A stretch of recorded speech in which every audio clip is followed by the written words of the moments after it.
Everyone, if you've watched our broadcast with the esteemed Mark Campbell and Isaac from the AHDB, you know what's happening now. We're waiting for all the social media to kick in.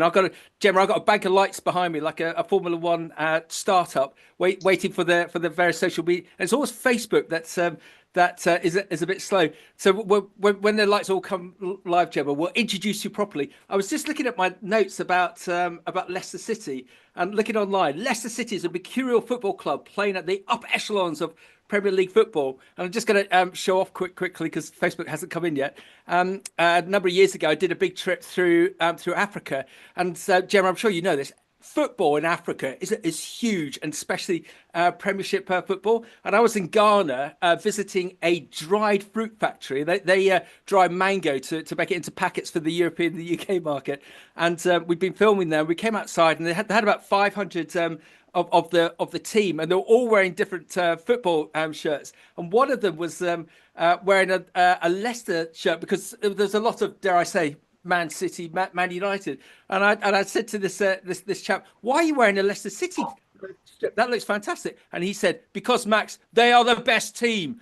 So, Gemma, is this true? Is Leicester the best team? What 100%? Of course it is. Of course it is. I would be saying nothing else right here, but no, absolutely it is. I've been a lifelong fan myself, so Have you? Okay, and we can't forget. Just reading the notes, the club's first Premier League title, a momentous occasion in world sport, was achieved in 2015-16, paving the way for UEFA Champions League football for the first time in its history. The success was followed up with a win at Wembley to lift the Emirates FA Cup for the first time in 2020-21. That whole story, that whole period of yourselves and Leicester City, use that word again, was mercurial, Gemma. Absolutely, and incredible for the city as well. So everybody, found a moment to celebrate in that, and so they should as well. Yep. And Mark, you support Leicester City, don't you? Right. Social media. Social media is all live. End call. Social media is all live. Let's start professionally. Hello, my name is Max McGillivray from Beanstalk Global. It's a pleasure to be on today with the AHDB with our Talking Leaders program.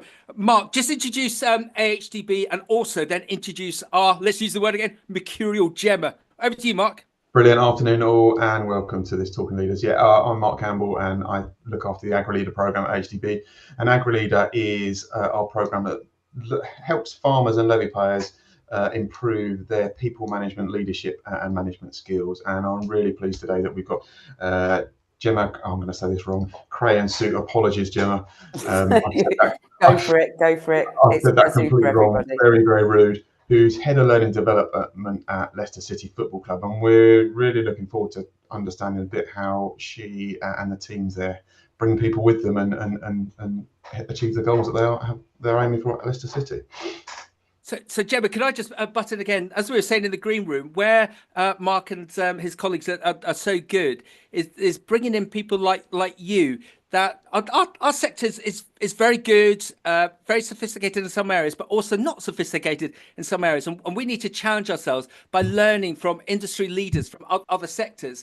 And to have someone like yourself, Head of Learning and Development at Leicester City Football Club, I can't imagine what you have to do day in, week in, month out to get the best performing teams. And that's why we want to learn from you.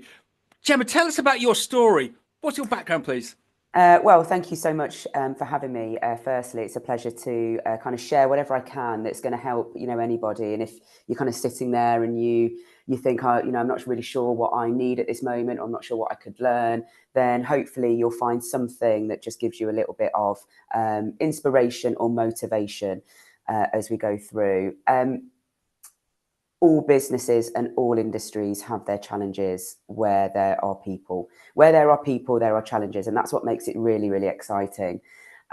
Whatever industry you're in, whether it's football, whether it's agriculture, whatever, we are there essentially to get the best out of other people, or to in some way provide entertainment, or to bring about a feel-good factor for others. I know that we particularly are for in football and entertainment.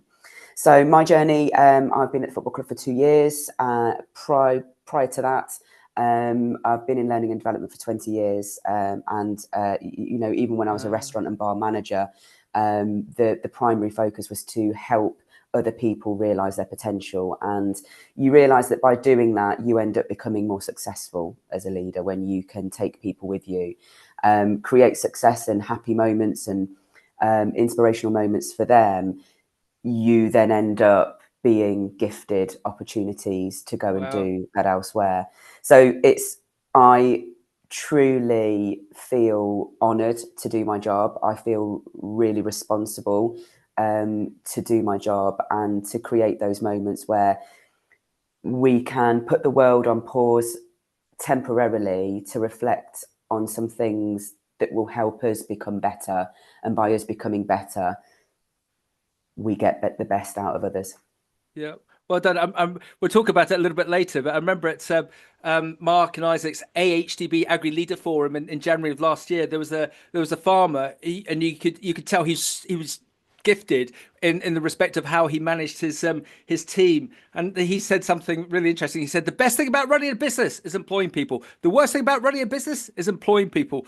And even I more agree so, with that. I agree with that person. He is spot on. yeah, but Gemma, I suppose the difference with farming is that you employ people, but you've also got kit, whether it be milking machines or tractors. With yourself, with something like a football club, it's all about those boys and girls, men and women on the pitch.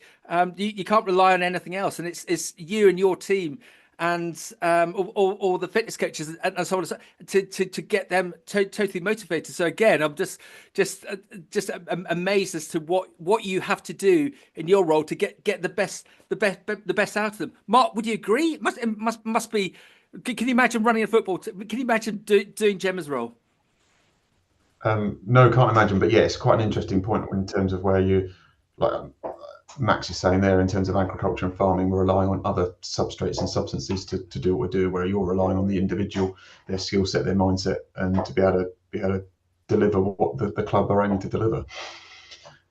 So building on from that, what kind of things do you need to do to try and get the best out? We've titled today "Getting the Best Out of People," and I suppose building that kind of shared vision. What kind of strategies do you use to create those kind of cultures and that shared vision to get the individual to work as a team?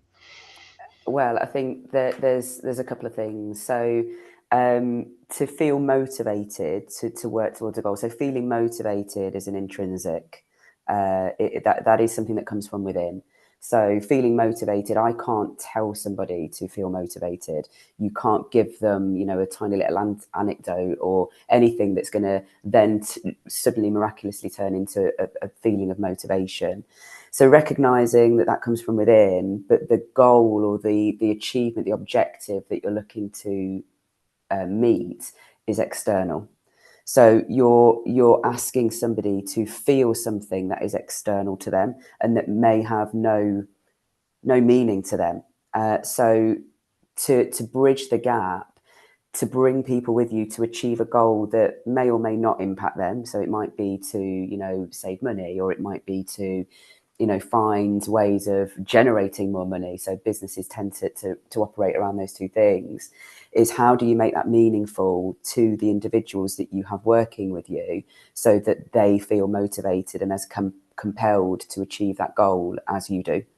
And that really is about understanding who you've got working for you and who you have around you and all of the individual differences that make up those team members. So a shared vision is a shared vision when everybody believes that it is as important as the person that set it in the first place.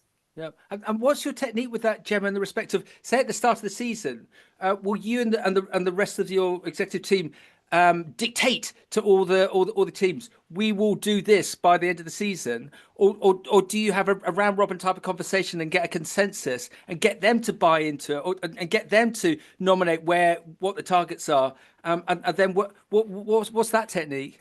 I think you need a bit of both. Okay. You need a bit of both. So you do need the direction. So the aim really is to maintain Premier League status, if you like, or to it might be for another business. It might be to generate X amount of profit. That goal is by way of an organisation dictated, but then it's the ownership and the autonomy of the talented people that you have working within your organisation to bring that to life and find ways that they can really take responsibility and accountability for that. Yeah, and I do think you as a business, you're not dissimilar to, say, Formula One.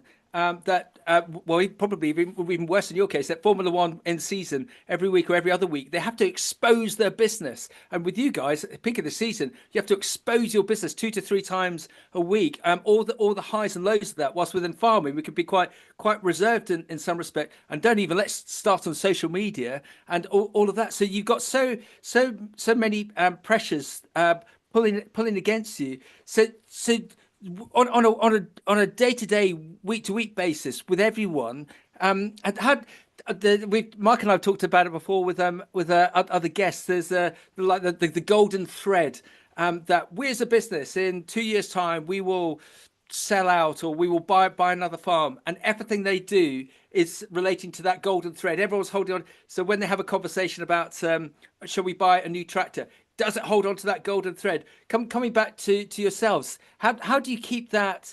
So you're going to have all those highs and lows through the season. How do you keep that motivation within your teams, both you as an executive level, but also all the players? Gemma, how do you keep that motivation going? I mean, it's really hard, and anybody that is, working in an organisation that is large, that has different moving parts, that is dynamic, recognises and will know that it is hard. It's a challenge, but when you are an elite professional, and that's talking to anybody listening to this or anybody in business, you are a professional to some degree, and to recognise that anybody can fly the flag when things are going well. Anybody can say, oh my God, we've done X, Y, Z when things are going, absolutely amazing. But the proof really, as a leader, is who do you become when things aren't going so well, and how do you maintain, straight back to the business values, the goals, your why, the reason why you're there, why you do what you do in the first place, and pulling on all of that and being able to reflect, to say, okay, this situation isn't necessarily ideal, but what is it that we do need? Who do we need around us, and who do we need to become in order to keep rooted to what makes us, us, and what makes us important? And that's why culture is so important, and having those values, having those goals and vision, so then everybody feels as though they're a part of something, and that nobody is an island. But it is hard. It is really, really hard, and it takes a lot of coaching conversations, a lot of people to check in and say, are you okay? How are you doing? What do you need right now? Is there anything that's on your mind? But remember, this is where we're going, and to keep people moving with you. Yep. And is it, sorry, Mark, just let me get this one out. Is it even more exasperated because you're dealing with a young cohort rather than golden oldies like Mark and I, who sort of know how? Would we say that? Would we say that, everybody? Golden oldies? but Gemma, is that another point another pressure point that you got to pull on, that you've got these desperately trying to not say immature, because they're not, because they're elite professional sportsmen, but how do you motivate younger individuals who might be a bit more might not have been round the houses as much? How do you motivate the younger individuals? Well, there are people of all ages, working here. So it's not just, centered on one, necessarily, window of individual or one individual age range. There are multiple, and coming along with that is multiple in different needs, multiple diversities, multiple mindsets, which is brilliant. And you need that. You do need that in order to move away from groupthink and towards something that is healthy challenge. So you do have those diverse views, you do have diverse perspectives, but also that you're not always going to be right, and you're not always going to have the golden ticket to the next big success, or you're not going to have the next big idea. You'll have ideas, you will have some ideas, but have people around you that think totally different to be able to give you that challenge. And that's, I think, the real success of a fabulous team, no matter whether it is people that you see in the spotlight every week, or whether it's people that you never see that sit behind the scenes, everybody brings that equal value. Yeah, Mark, do you remember this quote from it was Kennedy in 1969? He was this is such a worn out quote, but it's lovely. 1969, he was touring NASA, and there was a janitor washing the floors, and Kennedy went up to the janitor and said, what do you do here, sir?" And he says, "I helped put a man on the moon." And I could just imagine that's exactly the same with you, Gemma. That all of your team. Funnily enough, that is an exact example of a story that we have used, with the teams, and I have used that for years. It's so true. It is so true. No matter how insignificant you might feel your part is, you must know that nobody else sees that as insignificant, and that is exactly how I work and how I bring myself to work every single day. There are cleaners, there are anybody that has a role to play in helping us all feel as though we belong here. We can come in and we can kind of sit down in a nice aerated office or wherever it is. Everybody has a part to play, and everybody should feel really compelled to be a part of it. Yeah, so let me throw Mark under the bus. Mark, what's that magic dust? How there'd be lots of people dialed in thinking, I want to have a business like that, but I don't know how to create that culture. Mark, what's the answer? What's that magic dust? All crumbs. There's all sorts of things, but I think it's having those shared visions, and it's communicating well, because I think, like what Gemma said, and the point that you made about Kennedy is everyone's a part of the jigsaw puzzle that is helping build that picture, whatever that picture may be, and then need to understand that. So thinking of that, Gemma, and me as a sports fan and a spectator, we only see the first team, men's and women's team, out there running out on a Saturday afternoon with the manager chomping around at the dugout to try and motivate the team to do what they do. How big is Leicester City Football Club? Other than the squad of 35 people on men's and women's, what, in terms of the backroom staff and the people behind the scenes that help make the team perform there, how many people would be in the business? Well, it is a business. So, there are people that are working hard to sell tickets. There are people that are working hard to support our supporters. There are people, doing our marketing. It's the same as anywhere, that would have different back areas, I suppose, that we would never see. So if we took somewhere like, I don't know, a retailer, M&S, you would only see the people that represent M&S when you go into the local store that you would shop in. You don't see all of the people that are working behind the scenes, in the contact centre, in the support office, doing the marketing, doing the buying. You don't see all of them, but they're working equally as hard to make a really great business. But you would only probably see, I don't know, Sandra, who works behind the till that you see every week, that kind of, checks in with you and sees how your family are. You don't see anybody else. So the business can kind of become only what you know of it, and which, is only really a small part of the bigger picture. We have teams all over the place, all over Leicestershire. We're a team of 500 permanent. Wow. And that is for all areas, and that includes our community work as well, which is incredible support in the local communities. Yeah, and guys, we don't need to say. I'm just thinking of a sort of a neutral example. If you say someone like Waitrose, on the rare occasions I go there, the partners, they don't even call them employees, the partners, and you can just see how invested everyone is in that business. And I suppose on a management perspective, it's even better, because you don't, God forbid, the store manager doesn't have to dictate to anyone within that store, because everyone wants to go to that extra yard, just like I'm sure, Gemma, that everyone does within Leicester City. I suppose, Mark, that's what we're with Gemma and our other guests. We're trying to find as to go back to my slightly glib phrase. What's that magic dust as to how we can get people on farms or the associated sectors? How can we get them motivated to be excited about coming in on a Monday morning and go to that extra yard, and the team not having to manage them overly? If anything, those team members are managing the managers. What do you think, Mark? Yeah, no, I think you've got to be like that, and we've got to provide, as an employee, you've got to provide purpose. You've got to provide a reason for someone to be there, and have that understanding of where they fit and how they do, which Jim has explained really well in those first couple of questions. So I'm going to move on slightly and just think about, you've got these 500 people, which a lot of people wouldn't really, thinking of a Premiership or a professional sports club, wouldn't really think there was that many people sitting behind the scenes within the business to all those moving parts to make the engine go. Communication must play a massive role in terms of aligning and getting people to drive to that common vision. How do you do that within such a big business, and how do you ensure it's effective? It's easy, Gemma. Gemma, it's easy. Oh yeah, absolutely. I mean, I don't think any business has that nailed. So let's be really, really open and transparent. You know, it is absolutely normal to be sitting there going, gosh, we haven't got that nailed. And, you know, we are still learning. So if you're sat there, then, you know, I am too.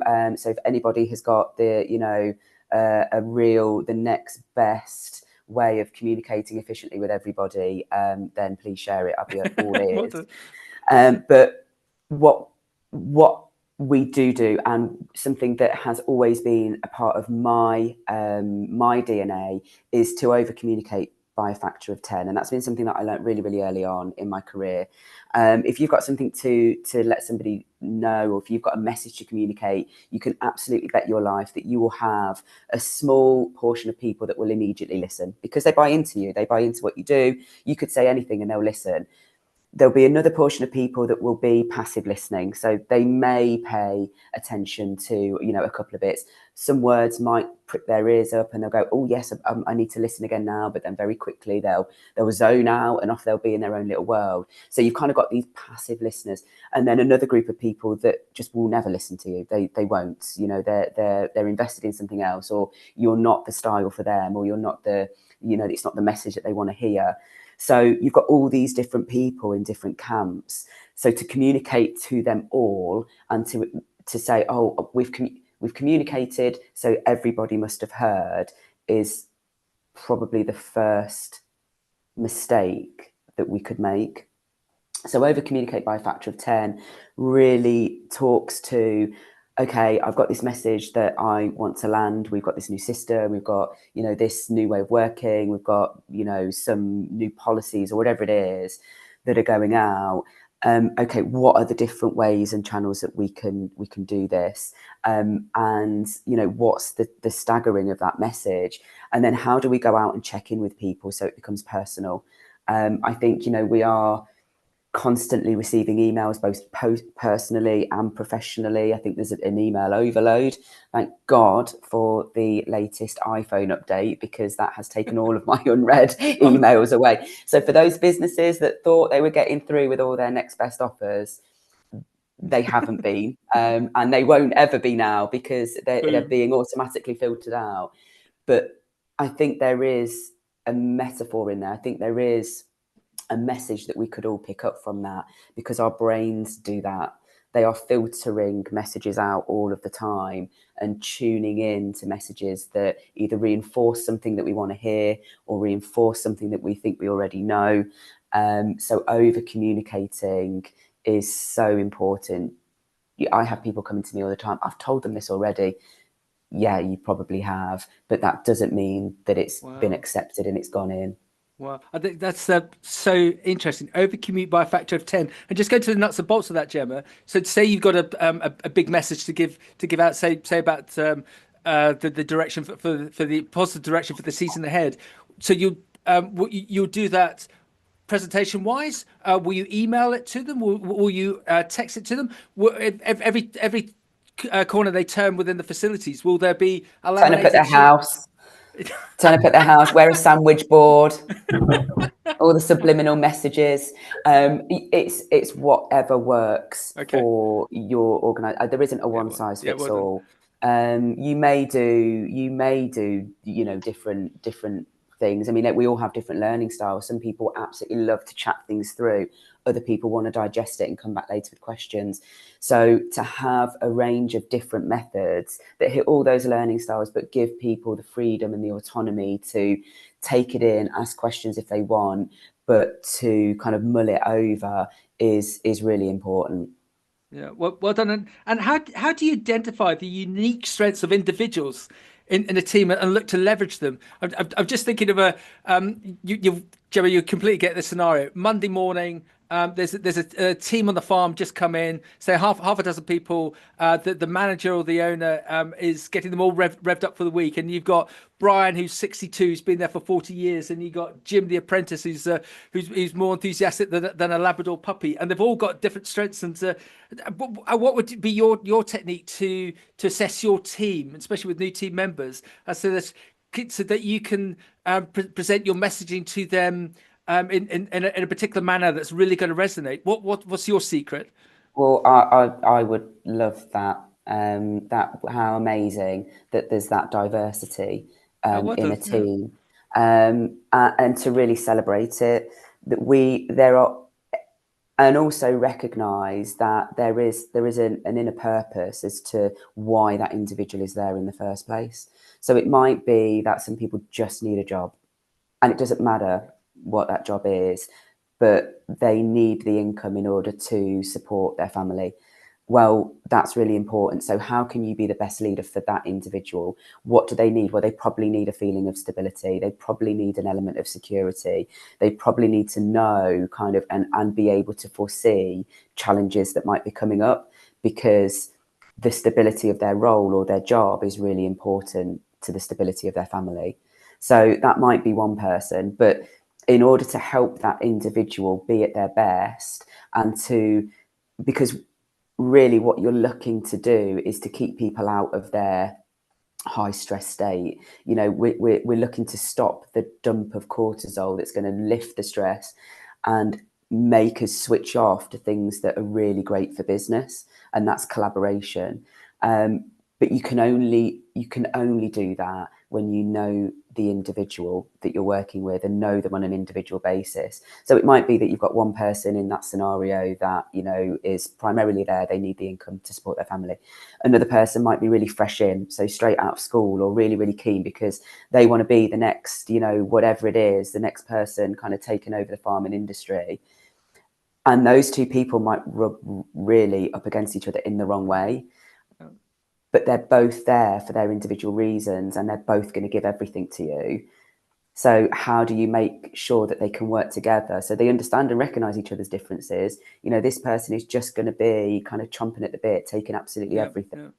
This person isn't, but they both still bring equal value, and we need them both. So, you know, talk to me about some of the concerns that you might see. You know, if you're kind of needing security, how can I help you be at your best? Right, you're chomping at the bit, you need me to give you everything, you're kind of like, you know, asking a million questions, you're getting on my nerves or whatever it is, but how can I be at my best to help you? But in order to be that leader, you've got to be really sure of what you're bringing to the party yourself, because if without the self-reflection and without the confidence in you as a leader, very quickly you might find yourself associating with one or the other, because one or the other might be important to you. Yeah, well said. Mark, thoughts? Yeah. No, it's interesting, and I think it's so important that understanding of diversity is probably the way. How would you at Leicester City communicate that? How would you allow colleagues to understand their strengths and the areas that they excel at to enable that team kind of alignment? To give them time and space to be able to process that. Yeah. You know, no matter where you work, people will be coming in and they'll probably bring with them a load of baggage that they haven't processed yet, or that they haven't had any space because their personal life might be absolutely, you know, crazy. But also they may still be processing where they want to go, or what's important to them, or the environments that they find motivating. But you only really start to process that when you're given the time and space. So who are those people that you're putting around? So it might be me going in and clearing the desk for somebody and saying, right, you know, what's on your mind? Or somebody might approach me and having that coaching conversation to switch off your thoughts and to switch off what you believe they should do, because that's actually irrelevant. What you believe somebody should be doing is not, you know, really none of my business. It's none of our business to kind of share what we think somebody else should be doing, but really help them explore what they think they should be doing. Yeah. And Gemma, then you tend to find that you get a more engaged individual. Yeah. Gemma, Mark, just be slightly controversial, and I'm picking up that some businesses are looking to adopt a two contract basis for employees. Those employees that are really keen in training development and want promotion within the business, they go on contract A and they get lots of opportunities. Those that are deemed to be very sedimentary and not interested in training development and just want to do the 9 to 5, they're put on contract B. And it is a slightly lower wage rate, and everyone's therefore aware that they're just coming in to do the 9 to 5 and do what it says in the job description and nothing else. But I think that's fundamentally wrong, because those people might on contract B might just that Gemma, they might not have a you in their life to figuratively put their arm around them and motivate them and show them that they're actually fantastic and they could do more. And I just think that that's a slightly dangerous precedent that's been set within business. Gemma, what do you think? Having a contract A and contract B, contract A. Well, I've personally not heard about that. That's a new one on me. I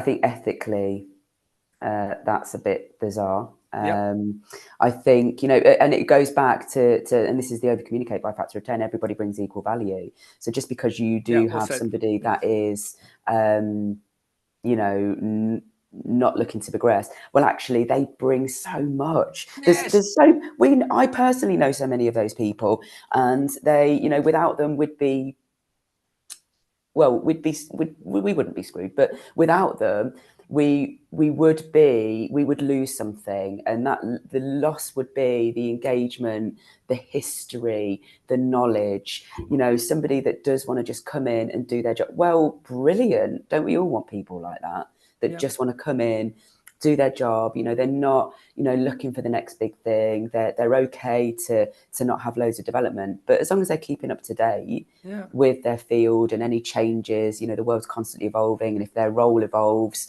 then, you know, that to have the flexibility to go with that, you know, as business evolves and as the world evolves, we should be leaning into those people just as much as we would lean into others. Is my view. I totally agree with you, Gemma. Thank you, Gemma. Mark, can you imagine working for a business and you get nominated to be on that sedimentary contract when actually you want to be?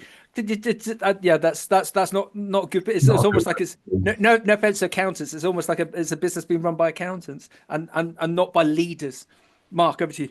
Yeah, no, I suppose going back to understand it, that's really interesting. And I can think, I'm not going to name a very, very well-known defender in the Premier League who has been slated across the media because he doesn't eat, sleep, breathe football. He comes in, he does his job to a very, very high standard. He does what he needs to do, but the weekends and his time off, he's not watching a football match or doing that. He's doing the things that he wants to do, and that's not a bad thing, because that's they're drawing on his skills. But the point that you made about providing time and finding space for those colleagues to be able, I completely, really agree with that. Do you use any tools or psychometrics to understand straight away those pieces? And would colleagues, obviously with their permission, share those kind of learnings so that as an individual and as a team, you got a quick snapshot of colleagues' strengths and stuff like that?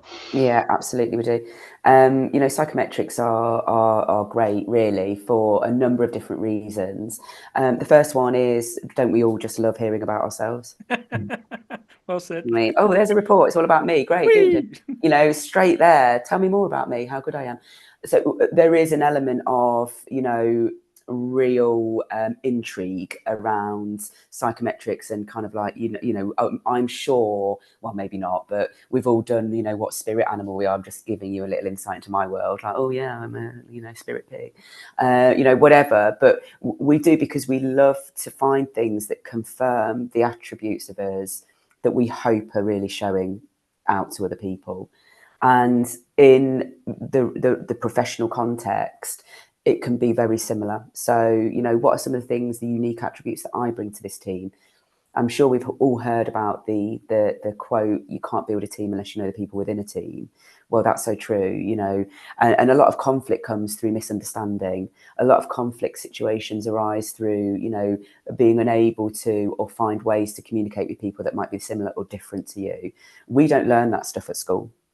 I never went into a communication workshop when I was at school, or even when I was going through my degree, my master's. Nothing there spoke to how we communicate really effectively with others, but it's the skill that we utilize most during every single day, and it is the thing that really is how we determine success. Oh, they're brilliant with people, you know, they're able to really get the best out of people. Oh, great, well, I want to go and work with that person. Wouldn't we all want to go and work with somebody that's described in that way? As opposed to, oh gosh, no, like they can't communicate with anybody. They've got no flexibility, no versatility. You know, you're going to constantly be bashing up against them. Which person would you rather go and work with? So having the time to spend raising awareness around how we show up in work, the communication style that's unique to us, and then how we can bring that into a team is brilliant. So psychometrics play a really good part, but it is always down to the individual how much they share, because it's their private and confidential information. It's theirs to kind of keep and work through. But you can do some great team building exercises around that as well. Yeah. Well done. And there's that whole bit that we've talked before about, Gemma, that I keep on banging on about this. I need to dig it out. There's a fantastic graph from Cranfield University that shows that those companies that invest heavily in training development see far better turnover, far better profitability, and far better staff retention. And coming back to agriculture, Mark, there are some businesses that just love to train their staff, and there's other businesses who think, well, it's just a cost. And Gemma, they don't see the benefits of it. So Gemma, let's just ask you that one. If we got someone dialed in who wants to do training development, but their boss is saying, well, what's the point? It's just a cost. It's going to. How would you advise a motivated employee who wants to have training, loves the business that they're in, but the manager or the boss doesn't see the benefit of that? Gemma, what would be your advice to them as to how they can motivate the manager? It's really, really hard. And whoever, if somebody is in that situation, then that is normal. You know, there are situations where that happens. And there will always be somebody, you will always truly believe in what you believe in. And there will always be somebody that will see it differently. And that's okay. But that's the basis of a really good conversation. Yeah. So, you know, it might be, and it isn't about, you know, I want to pitch this idea and I need to win you over. That's not the art of a conversation. If you go in with that mindset, immediately you'll be on the back foot and probably leave disappointed. Or there might be a point in that conversation where it feels like a battle, because in your mind, you need to win somebody over. So let's park that and have a think about how else we could approach that conversation. Well, really, the foundation of it is, I see this situation in this way. How do you see it? Yeah, well done. Well done. And, you know, how might we reach a middle ground? So, you know, you're then not thinking about how you're going to win somebody over or turn their mind. You know, if somebody came to you and you sensed that somebody was trying to change your mind, wouldn't you become even more adamant to stick to what you even thought, even if you were given information that would suggest otherwise? Your ego would probably take over, because you think, I know what's going on here. You just want me to change my mind. Well, now I'm definitely not going to change my mind, even though you've presented all the facts which tell me I probably should. I'm still not going to. And that's where you get ego. And it becomes unproductive. It's no longer a helpful conversation. And all it will end up doing is causing a detriment to the people that you're trying to help. Yep. So park that, get rid of the ego, get rid of the winning, and think about the people that you're actually trying to benefit.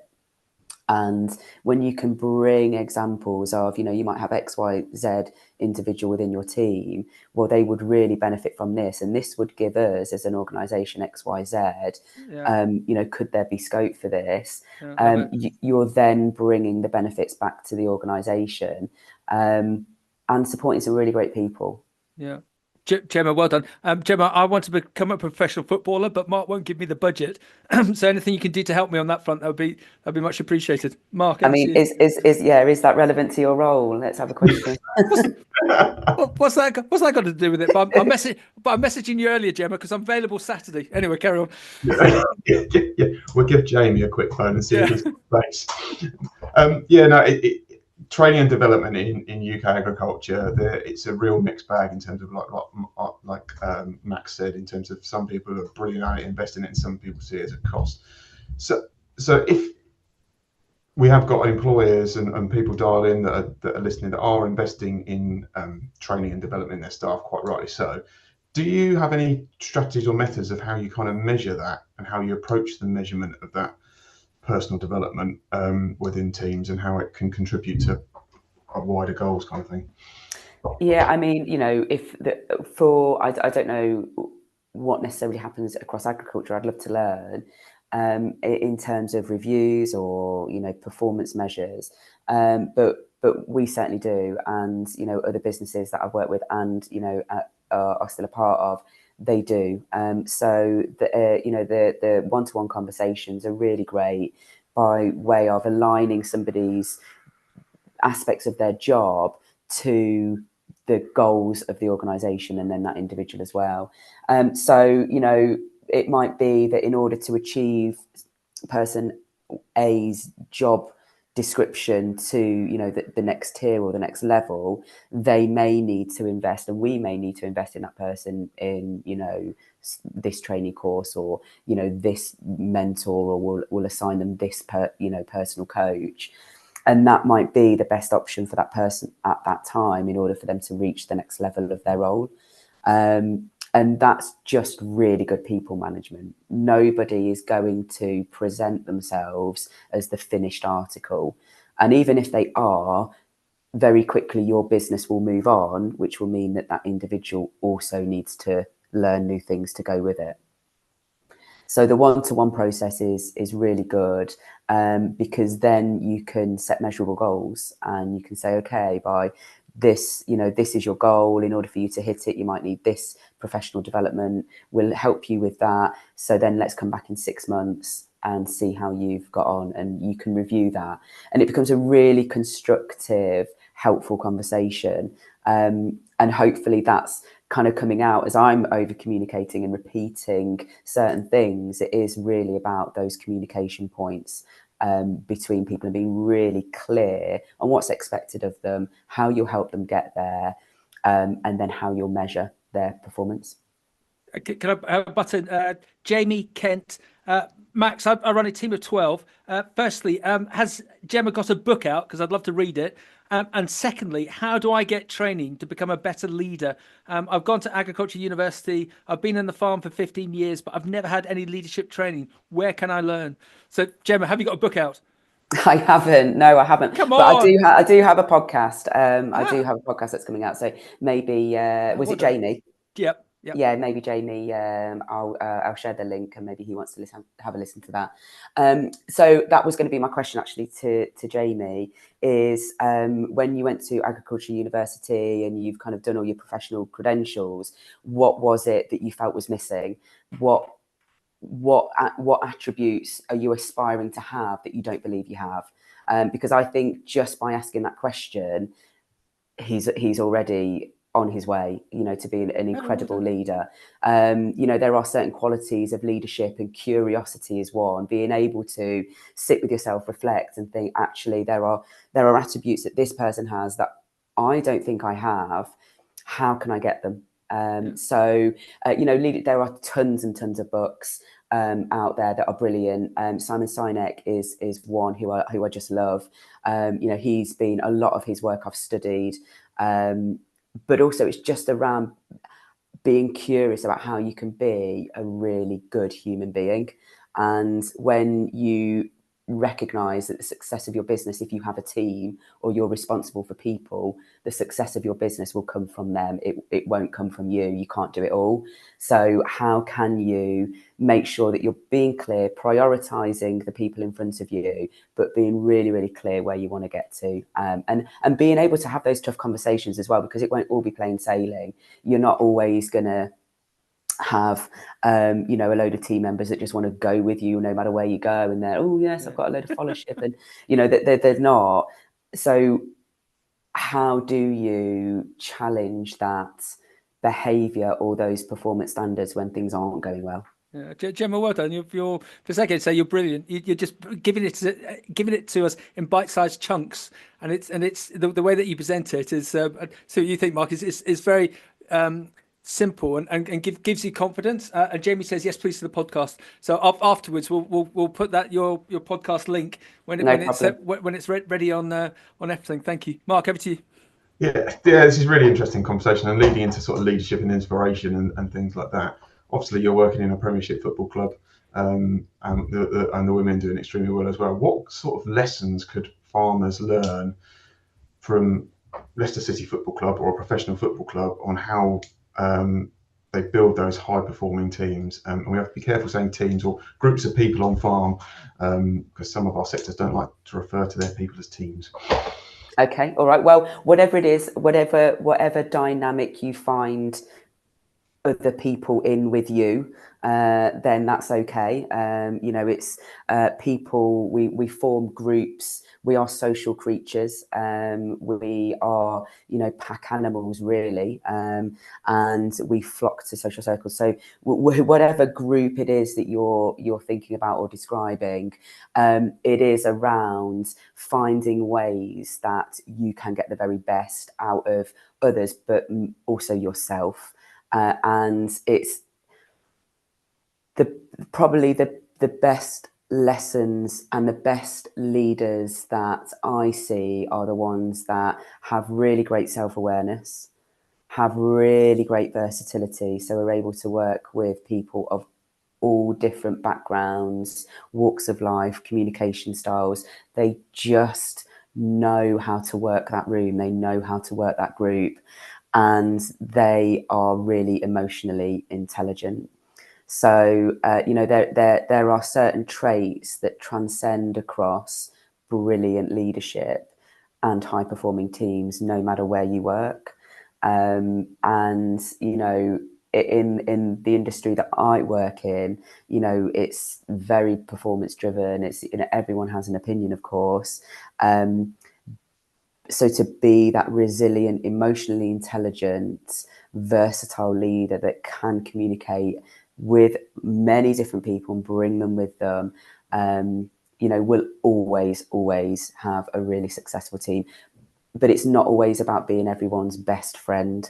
Unfortunately, if you are in a responsible role, you cannot be everybody's best friend, but you can always have an element of respect.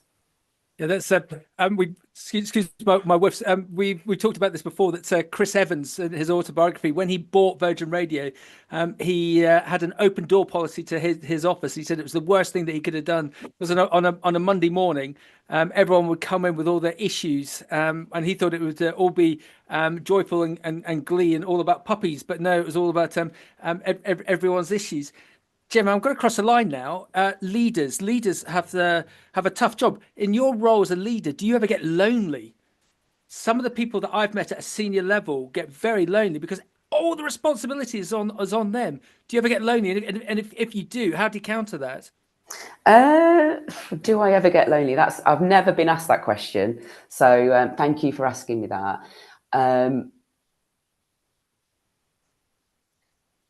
Probably. Yeah, probably in some situations, yeah, or there are some times where, but I think that probably comes from such a deep element of care, because you want to feel as though you've got the answers, and you want to feel as though you're doing the right thing by absolutely everybody, and sometimes maybe you feel as though you're not. or that you don't have the answers, which then I think by working through that process in your head, you've automatically put yourself in a little cupboard where you feel as though you're on your own because you don't have the answers, or you're not really sure whether you're doing the very best that you can. But we are all learning, and I think to practice that self-care, and that's where the self-awareness really comes in, to catch yourself in those moments. And I feel really proud of myself for being able to catch myself in those moments, going, how is this current mindset helping me? How will it help others? What do I need to do? What do I need to change? And if there are times where you're not really sure whether you're doing the right thing, well, the amount of inspirational leaders and motivational speakers that I follow, the amount of them that post to say, nobody really knows what they're doing, we're all just winging it.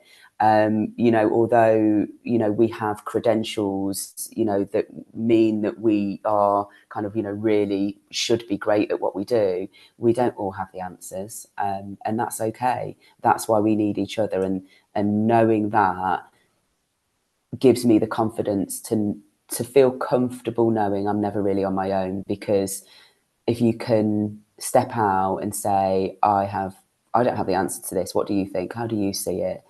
You'll find that people jump in your boat so quickly, because who doesn't want to help somebody else? Brilliant. Well done, Mark. Yeah, that's really, really good. So we're probably tracking on with time, aren't we, Max? So today's session is it's titled "Bringing People with You." What one bit of advice would you give our listeners, our farmers in the UK, in answer to that kind of question? Really what's been to Leicester City? To bring people with you. Yeah. Well, people can only go with you if they understand your why, and if they feel aligned to it. So, people, if we think about how we generate fellowship, or how, your friends stay your friends, and why they feel so compelled to, support you no matter what, or, oh, my car's broke down, right, I'll be there in a second. Whatever it is, you've got fellowship already, but it's because people really buy into who you are and why you do what you do.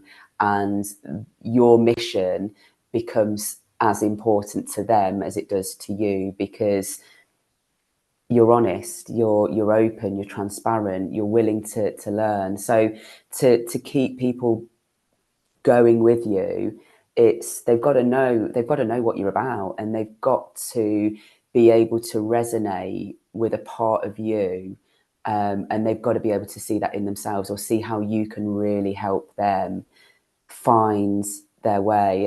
And I received a piece of feedback probably a couple of years ago now, and I'll never forget it. And it's probably shaped the way that I think more than I realised. Somebody turned around to me and said, I enjoy talking to you because I feel as though you really see me. And I had never I'd never thought in that way before. And I didn't really know what to say either in that moment, because all that I thought was, well, of course I see you. Of course I do. I've just spent the last however long talking to you and listening to you. Of course I see you. Of course I understand, where your head is at. I might not agree, but I understand where your thought is at. And that's always stuck with me. So I always try my hardest, and I would encourage anybody to help people feel as though they're really seen by you. Because when that happens, they will jump in a boat no matter where you are.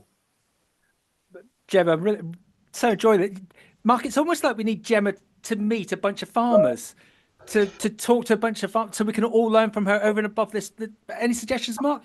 I think that'd be a good idea. Funny you should say that, Max, because we're really pleased and excited that Gemma is one of our key speakers at the AgriLeader Forum in a few weeks. Fantastic. So, yeah, looking forward to listening to her session. Hopefully today has been a little bit of a taste. So Gemma, have you you've accepted the challenge to come and speak to some farmers. Have you ever worked in the ag industry before? I haven't, and honestly, I cannot wait to meet whoever is going to be there on the 28th. I really, really can't. I am a massive fan of learning. Hopefully that's come across.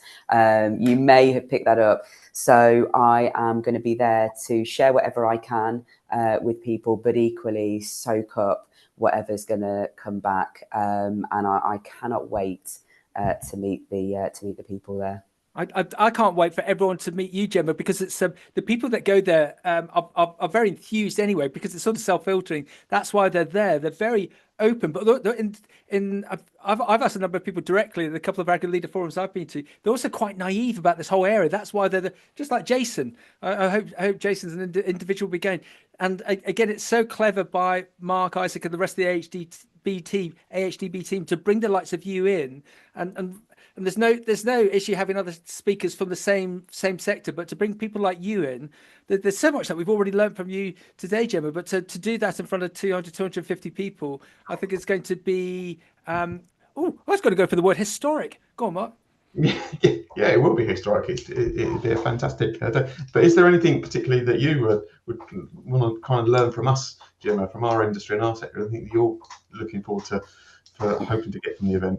Well, I cannot wait to meet as many people as possible. So let's firstly say that, but also to understand, really the challenges or some of the things that, happen within agriculture that I hadn't even considered. So, and there will be a bunch of stuff that, I'll be kind of walking into conversations where I'll be like, oh my God. So to anybody that has a conversation with me, if they would like to, or, I hope they do, then I will be all ears, because current challenges, some of the things that that has brought the industry to where it is, but then also what are some of maybe the kind of exciting things, or maybe the opportunities or the next steps, and how whoever it is that I'm speaking to feels as though they've kind of got to shape themselves, shape their people, or whatever their world, in order to meet the future challenges. I'll be really, really excited to hear that. Fantastic. Mark, wrap up for us. Yeah, excellent. Well, we can guarantee there'll be definitely farmers wanting to talk to you, because they always do. But no, Gemma, thank you so much for giving up some of your time in your busy schedule to be with us. But we've covered so many massive points about being meaningful to an individual, and understanding differences and celebrating those bits. Over communication by 10%. Oh, totally.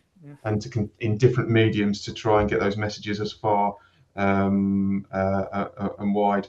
Appropriate conversations for one-to-ones, and to build on development and help push forward.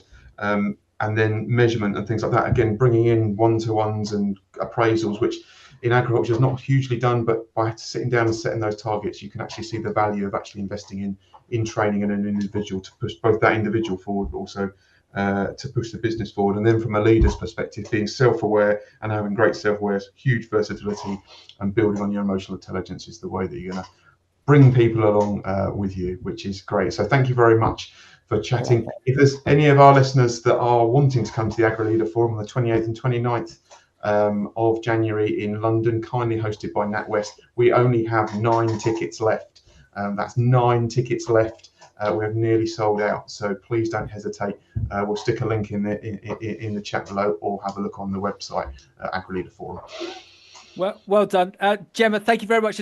Just to wrap up, you said something, Gemma. You said something very mercurial. My word of the day earlier on, spirit animals, and I don't know if you guys have seen the Robbie Williams film where he is his spirit animal, being a monkey. Mark, what is your spirit animal? Oh, good. It's got to be a cow. So, Gemma, what's your spirit animal? I was actually an owl. An owl. Oh, yeah. I could be that. I asked my kids, and they put me down as a duck, and I'm still trying to work that one out. So I think I'd rather be an owl or a cow, but I'll be a duck. Gemma, Mark, thank you very much. Agri Leader Forum. You heard it. There's only nine spots left. Look at the link, sign up, and you'll meet Gemma. Team, thank you very much.